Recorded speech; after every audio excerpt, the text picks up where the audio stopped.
go ahead and start. John, start without coach or hold on? Okay. We'll be joined, obviously, by Maria coming up in a matter of moments, but I have to my right Amelia Broman-Schenkel, and then to her right, Jordan Reed, representing Purdue Fort Wayne, who wrapped up a fantastic regular season with, unfortunately, a loss today here in the Horizon League Championship. Coach is making her way up here momentarily, but let's go ahead and start with questions for the student athletes. Please raise your hand, and we'll get you a microphone. Give me a name and attribution for transcription purposes, please. Go ahead. First question for the players, if you'd like. Dylan, go ahead. Get a mic to Dylan, please. For Dylan Sin from the Journal-Gazette in Fort Wayne, for either of you, just what changed there at the end of the third quarter? You guys were up, and then they just kind of went on a little bit of a run, and it kind of seemed to slip away a little bit. What changed at that point? Yeah, they went on that run, and I don't think we had anything to answer for it, and we kind of let them continue it throughout the end of the game. We needed to bounce back, but we couldn't. Yeah, they're the type of team that will make you pay for those runs, too. So if we don't stop the bleeding sooner than later, then they'll keep making you pay for it. So they're a consistent team. They're a solid team, and we had to figure it out sooner than what we didn't do. Now the coach has joined us. Before we get to the next question, quick opening statement from you, Coach. Go ahead. Yeah, for sure. Obviously, Green Bay is a machine. They're just a phenomenal program. Those girls have been playing together for longer than most programs ever have kids play together. I mean, they got a bunch of fifth and sixth-year kids out there. You know, it was a good game until it wasn't. You know, they just keep doing their job. They keep outworking you. They keep hitting the boards. They keep muscling you down low. And that's what they did until they pulled away. And unfortunately, we didn't punch back when they made that third quarter run. And you know, they pulled away. You know, like I said, it was a great game until it wasn't. And we just didn't have an answer. Weren't shooting it as well in the second half, and credit to them and their defense. They're a great defensive team, and we just didn't get into any rhythm in the second half. I mean, I think they held us to 10 points and 13 points in those last two quarters, and that's not us. You know, we put up 20-plus a quarter, you know, especially in the second half. Third quarter is usually our biggest quarter statistically, and they came out in the second half. They scored it. They stopped us. They scored us. They scored it. They stopped us. And like I said, they really pulled away, and we just couldn't get it going from there. All right, next question for Coach, student athletes. Raise your hand, and we'll get a microphone to you right there in the back. Glenn Marini, Wayne TV. Coach, you guys kind of took their best punch in the first half and answered them. It was tied 40-40 at half. What worked in the first half that maybe didn't work in the second half?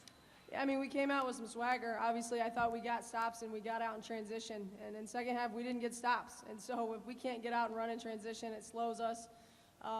You know, Sid Freeman had a phenomenal first half. They really keyed in on her in the second half.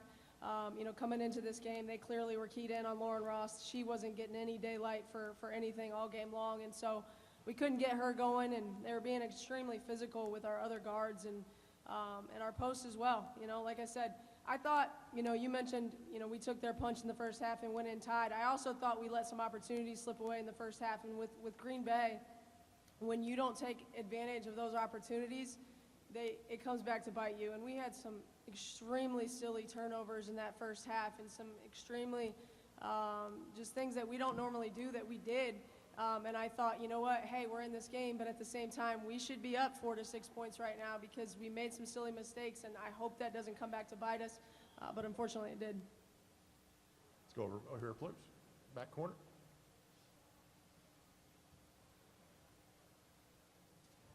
Zach with 21 Alive in Fort Wayne. Amelia, having been here throughout the entire evolution of this program, going from a one-win team to where you are now, how much pride can you still take in everything that you accomplished during your time here and where you helped take this program? Yeah, I've loved being a part of this program for all 4 years. It's been great to work with the coaches and the players that I've had as teammates over the years. It's been great to turn around the program. Yeah, I mean, there's just been such great support for us, and yeah, I mean, I'm super proud of where we got today. Next question for coach or players. Go back to Dylan here, please. Dylan Sin from the Journal-Gazette. Coach, kind of following up on that, just what was your message to these guys in the locker room after the game, knowing there's probably a postseason bid coming for you guys and there's more season to go here?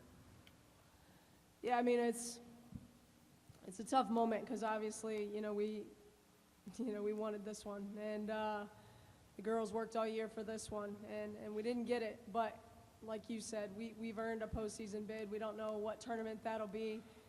So my message was just, super proud, obviously, but take a couple days, relax, get some rest, and then let's get rejuvenated to make another postseason run. We had a lot of fun last year playing in the postseason, and we're excited to get another opportunity at it this year. Next question for coach or student athletes, right in the back here. So obviously this tournament, or Drew Fry, Fox 55. So obviously this tournament didn't end the way that you wanted it to, but having been a part of this season that has accomplished so many firsts in the program history and set so many records, I mean, just what can you take away from this experience and this recent run that's gotten you to your first title game and your first crack at an NCAA tournament bid?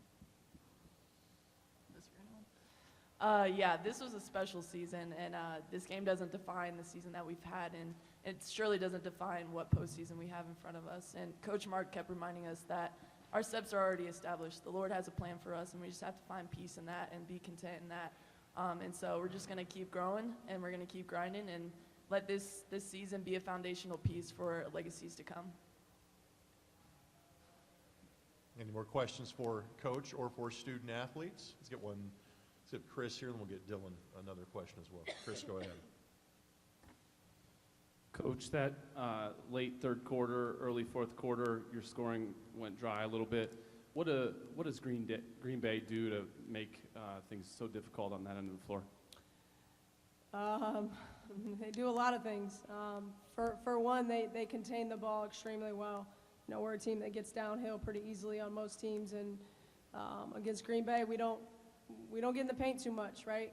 Another thing they do is they take away our post-entry angles. We have two dominant posts that can score it pretty much at will down there, and we struggle to even get it to them, in a good position, whereas most teams we can figure out ways to get them the ball in a successful position. But I think the other thing that they do is they mix it up. Sometimes they're going to switch hard, sometimes they're going to hard head, sometimes they're not going to switch at all, and they're going to stay with their matchups. And as a coach and as a player, you're trying to get a feel for the game, and then all of a sudden they do something different. And I think that's what makes them so difficult to game plan against, because on top of that, they're so well connected because they have great chemistry. They've been together so long and they play so hard, and they're strong kids. Those are big, strong kids. So it's just a perfect storm with their defense. Go ahead, Dylan. Dylan Sen again. Amelia, I've talked about what's meant to you to play on this team. Just what did it mean to you to play on this particular stage today, a stage that PFW had never been on before?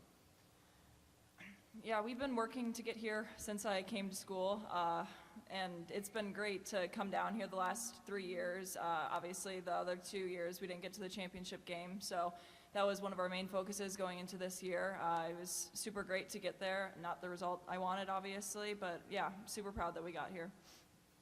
Time for one or two more. Let's go back to Glenn over here, please. Thank you. Glenn from Wayne TV. A lot's been asked about Amelia having been here for so long, but for Jordan, I mean, 9 new faces on this roster, kind of the opposite end of that spectrum. What's it been like to join this team and to kind of build things as seamlessly as it's looked the course of this season? How have you guys been able to make that work with new faces like yourself? Yeah, you never know what to expect coming in.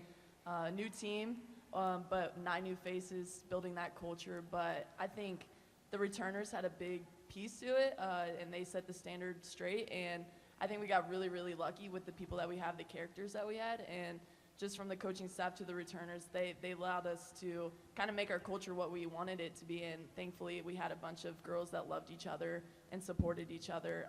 And so it was really special to see how we developed throughout the season. And hopefully we can keep playing with one another, because we truly do love each other, and we want to see each other succeed. And I think that's been honestly the best takeaway from this whole season, was just seeing each other grow in different ways, and just supporting each other through it all. One more if somebody has one. All right. If not, ladies, congratulations on a wonderful season. I know it's not over for you. Good luck in the postseason. Job well done, guys. Thank you.